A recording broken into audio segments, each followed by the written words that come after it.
1,179 yung partially. So pag sinabi po natin totally damage, ito po yung literal na wala nang mauuwian, bagsak lahat. So pag sinabi partially, nasiraan ang bahay ng bahagya.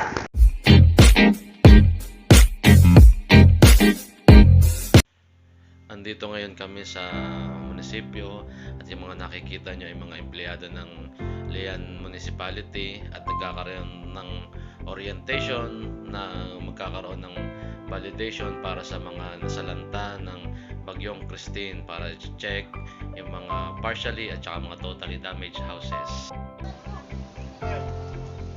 So yan, mag-i-start na po kami mag-ikot kasama ang mga BHW, mga taga-munisipyo. Location po namin ay Barangay Prensa. Hello muna kayo. Yan. Ano pong experience niyo sa Bagyong Christine?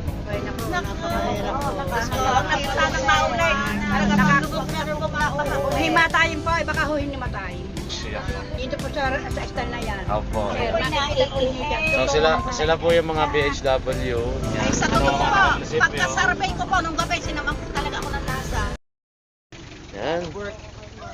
Stop over na kami. Yan, nauna na si April. Oh! Ayan na! Ato na! Sasabi ko pa lamang. Talagang hindi sanay mag-area. Dapat pala ako yung nakasama na nasa tamak. Tanda mo kayo tumuntong para kung hindi madulas. Ya, aso ba? Ayan. Lakad muna kami. Sama si Anjo ng assessor.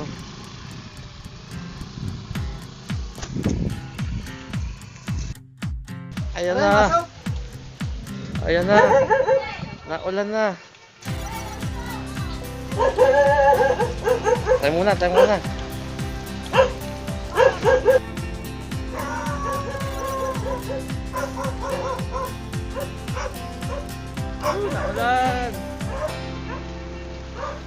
Aw.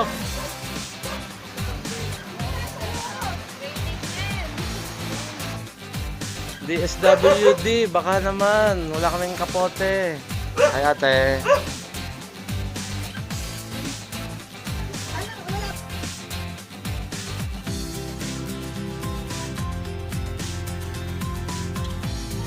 Ayan. Kapayong, kami nagpapampo. Ayan na. So after namin doon sa kalsada ng Sitio Altura ay kailangan namin sumakay ng tricycle para makarating doon sa isang bahay na ibabalidate namin. At mahaba-habang lakarin daw kaya isinakay na kami ni tatay papuntang doon sa lugar nila. Hanggang dito na lang. After namin sumakay ng tricycle ay kailangan pa rin namin maglakad kasi hindi na kaya ng tricycle, malayo-layo pa rin lakarin. Siguro ito ay mga 5 minutes bago makarating doon sa bahay.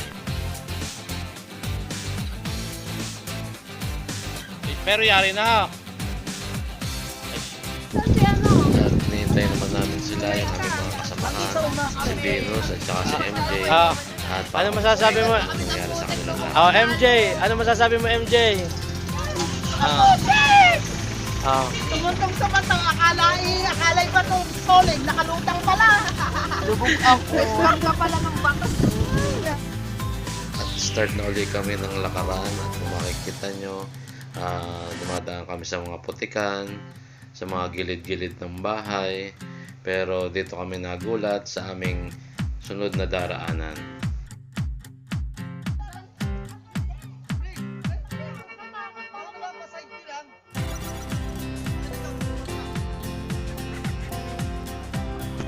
At dahil natatakot si April, ay ako muna kunin ang pinalakad sa tulay. Ang mahirap dito sa tulay na to, 3 kawayan na hindi nakatali. Kaya different movement yung 3 kawayan. Gumagalaw yung gitna, gumagalaw yung 2 tabi.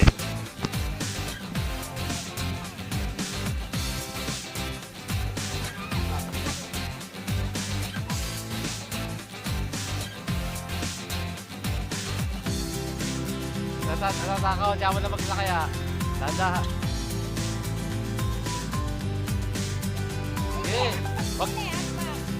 Oh, ababante na konti, masyado kang ang paa mo eh. Then hindi may kwento mo sa magiging apo mo ba? Kami na ni ano? Aba, nang kami kapanahonan sa munisipyo. Hindi na tayo lalabas. Saan? Dito na po, sa daan na po tayo lalabas. Ah.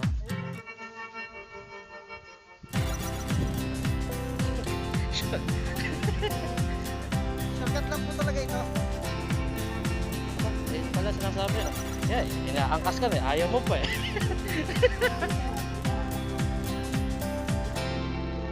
Tara na.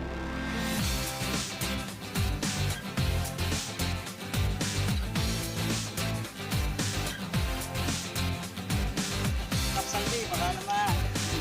Kapsaldi, baka naman.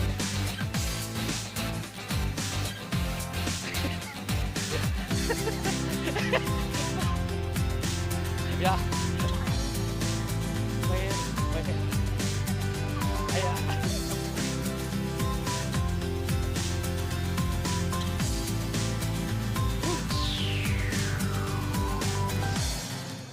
pero talaga kung saan ay talagang tinitirhan. Oo.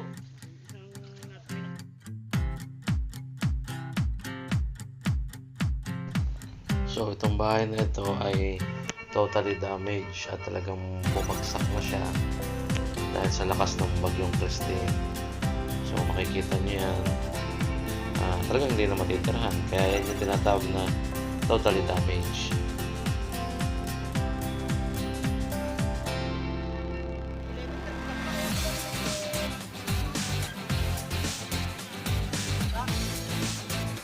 Oo, kaya ako pala nahuli na lang ako pa. Elementary na pala. Ano, sino nakasabi?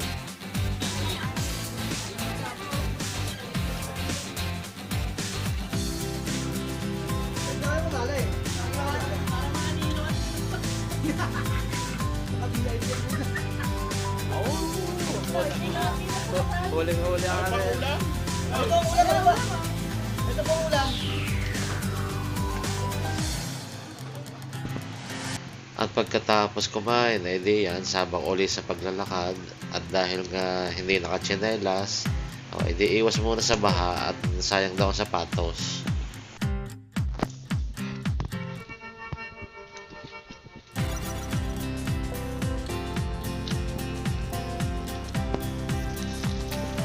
Ayun, doon pa sa may manggahan na ang pupuntahan namin ay kami pamula pa sa Sampalocan doon sa may basketball court hanggang din ay pagkakalayo-layo na ng aming nilakad dahil naman pagod na.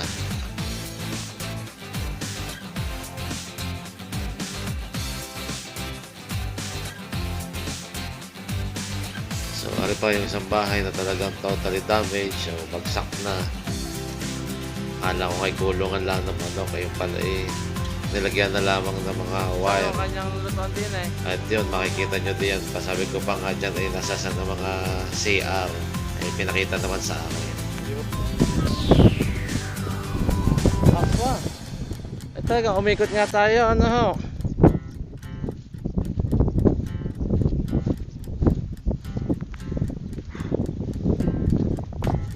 Malayo na nalakad namin. 298 na partially damaged ang aming bibisitahin bahay. Tapos 66 na totally damaged ang i-check namin.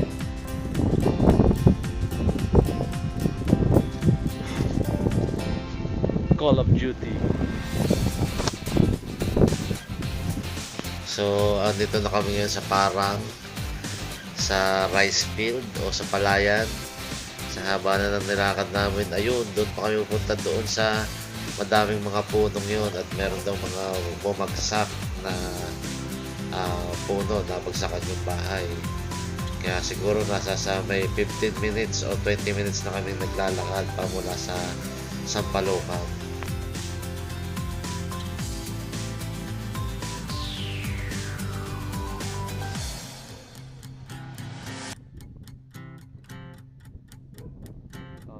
Nagpa-picture pa.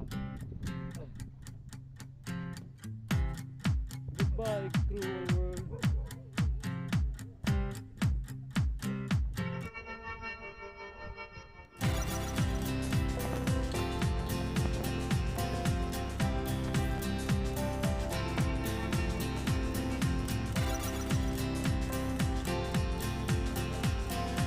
Ito yung napakalayo na bahay na nabagsakan ng puno. Ito yung isang puno na bumagsak.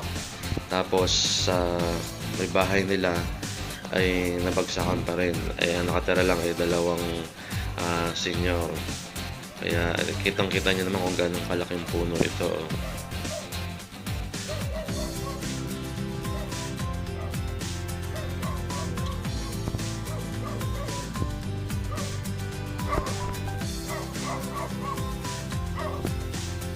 Kaya yung bahay wala eh.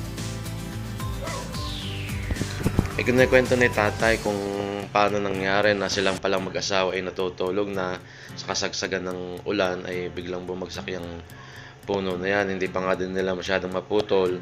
Sanga pa lang yung tumama sa kanilang bubong ay talagang hindi naman totally pero yung kanilang bubong ay nabutas.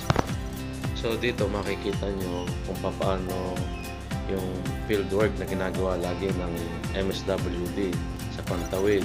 Ngayon, na-experience ng mga kasamahan namin sa ibang department kung paano talaga ang trabaho ng MSWD. At laging naglalakad, especially pag may bahay-bahay. So gaya nga nito, yung pupuntahan namin ay 66 na totally damaged at saka 298 na partially damaged. So, masisipag po ang mga barangay ninyo. Minsan kasi nami-misinterpret na wala daw ginagawa. So, minsan ho kasi sa sobrang dami ng mamamayan sa isang barangay, hindi naman ho agad-agad nila kaya kayong maasikaso. Isa-isa po yan. At yan, makikita ninyo po na nag-e-effort. Kung sa iba-iba yan, masarap ang tulog sa bahay, pakape-kape lang, pero sila, tingnan nyo, lumalakad. Kaya i-appreciate po natin din yung mga barangay health workers at saka yung mga barangay employees. Ano po? So hindi rin ho namin magagampanan yan kung hindi kami tinulungan ng inyong mga barangay officials.